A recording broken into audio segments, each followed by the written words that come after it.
ในក្នុងមួយឈុតគឺខាងប្អូនមានថែមជាមួយនឹងឈុតដងមានជាមួយនឹងឈុតជើងចាប់មានជាមួយនឹងបោចងទៅពួកបោចងឲ្យមួយឈុតបែបនេះតែម្ដងចាសួស្ដីបងមួយទាំងអស់គ្នាចាតោះថ្ងៃនេះវាំងណូនម៉ូតរំយោបកយើងចេញទៅទៀតហើយបងថ្ងៃនេះចេញទៅ5ឈុតទៀតហើយណាអញ្ចឹងសម្រាប់បងដែលចង់បានប្រភេទកណាត់ VIP តោះបងអាចមកមើលសាច់កណាត់ចិត្តបានតោះប្រភេទកណាត់ខាងប្អូនគឺធានាជូនប្រភេទសាច់អវ៉ាន់មានគុណភាពប្រភេទក្រាស់ការពារពលឺថ្ងៃបានល្អការពារកម្ដៅអត់ឲ្យក្តៅជ្រាបចូលខាងក្នុងទេហើយជាពិសេសវិញគឺម៉ូតកណាត់គឺដិតស្អាតបែបនេះតែម្ដងបងណាចាសម្រាប់បងដែលមានតម្រូវការជាមួយនឹងវាំងណូនមិនថាម៉ូតរំយោបកបែបនេះឬក៏បងចង់បានប្រភេទលាតធម្មតាអីក៏ខាងប្អូនមានច្រើនប្រភេទច្រើនម៉ូតខ្លាំងមែនតែម្ដងហើយសម្រាប់ខ្នាតវិញគឺបងអាចវិភាគសាបានជាមួយនឹងខ្នាតតូចខ្នាតធំគឺខាងប្អូនមានកាត់គ្រប់ខ្នាតគ្រប់ទំហំតែម្ដងសម្រាប់វាំងណូនគ្រប់ឈុតទាំងអស់មិនថាខ្នាតតូចខ្នាតធំនៅក្នុងមួយឈុតគឺខាងប្អូនមានថែមជាមួយនឹងឈុតដងមានជាមួយនឹងឈុតជើងចាប់មានជាមួយនឹងបោចងទៅពួកបោចងឲ្យមួយឈុតបែបនេះតែម្ដងបងយកទៅតឡើងគឺបានយ៉ាងស្រស់ស្អាតក្នុងមួយប្អួចឬក៏ក្នុងមួយទ្វារបែបនេះតែម្ដងណាបង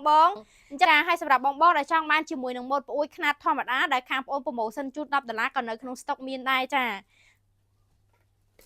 សម្រាប់ម៉ូតកង្កោងនេះដែរបងចង់កង្កោងកាត់ជាមួយនឹងខ្នាតប្អួយឈុតប្រម៉ូសិននេះក៏បានដែរតម្លៃប្រម៉ូសិនពិសេសត្រឹមតែមួយឈុត$10ទេបងទទួលបានជាមួយនឹងខ្នាតសាច់កណាត់តតឹង2ម៉ែត្រហើយកម្ពស់ពីលើចុះក្រោមវាបងបានដល់ទៅ1.50ម៉ែត្រឯណោះបងមានថែមជាមួយនឹងដង1.50ម៉ែត្រម្ដងមានជើងចាប់មានបោចងមានតពួកបោចងឲ្យមួយឈុតតែម្ដងសម្រាប់បងយកទៅដាក់មកប្អួយយ៉ាងស្រស់ស្អាតតែម្ដងចឹងសម្រាប់បងដែលមានតម្រូវការចង់បានជាមួយនឹងខ្នាតប្អួយឈុត$10បែបនេះក៏មានឬក៏បងចង់បានជាមួយនឹងខ្នាតរំយោបកម៉ូតរំយោបកខ្នាតកាត់បែបនេះក៏មានដែរណាបង